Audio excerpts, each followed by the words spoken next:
la culture musicale. Après, j'ai rencontré, pour des raisons personnelles aussi, Maurice Brouard, en fait, le directeur de l'Institut de Goma et de Bukavu.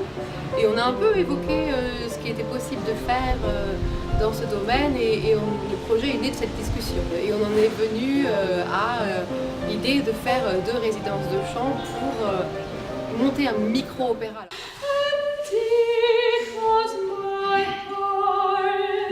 La phrase, elle va de if à passion. Donc c'est pas if love's a sweet passion, mais if love's a sweet passion.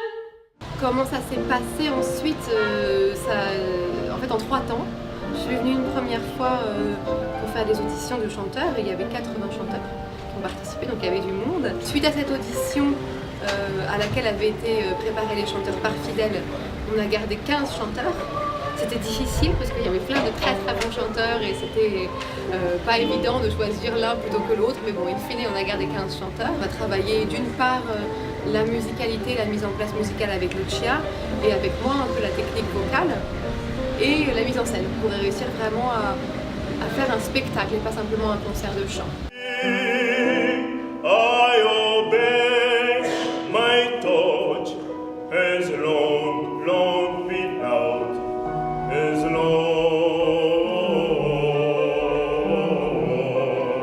been out. Alors l'objectif, il y en a plein. Il y a évidemment que les chanteurs prennent plaisir et qui prennent plaisir à chanter, qu'ils soient convaincus de la beauté et de la nécessité de la musique. Celui-ci, c'est le plus idéaliste et le plus théorique, mais c'est quand même important.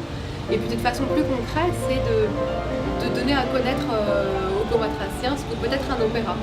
À Goma, il n'y a pas d'école de musique, donc les jeunes ils sont autodidactes pour la plupart, où ils ont appris la musique avec Fidèle ou avec les chefs de chœur qui les suivent, qui les préparent.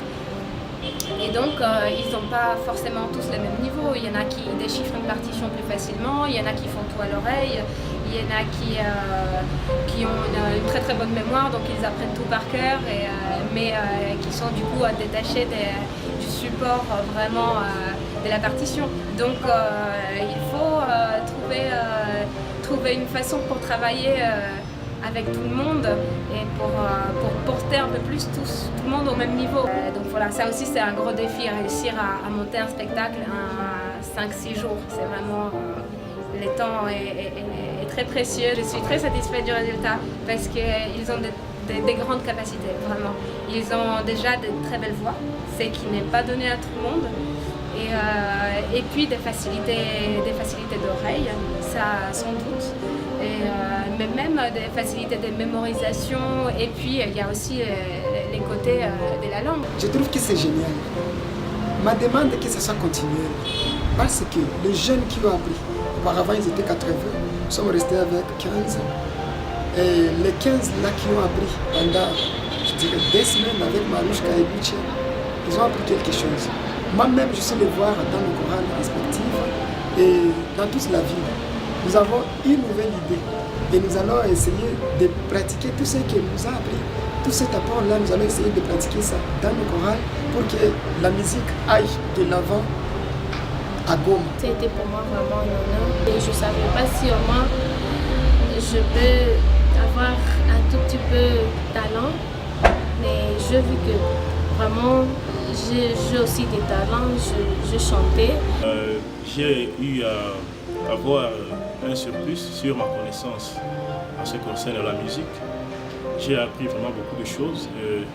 C'est une grande fierté pour moi. Ça m'a permis de me réaliser. Le fait que j'ai obtenu la bourse pour aller à Paris, pour continuer les études de la musique, c'est vraiment pour moi une grande joie.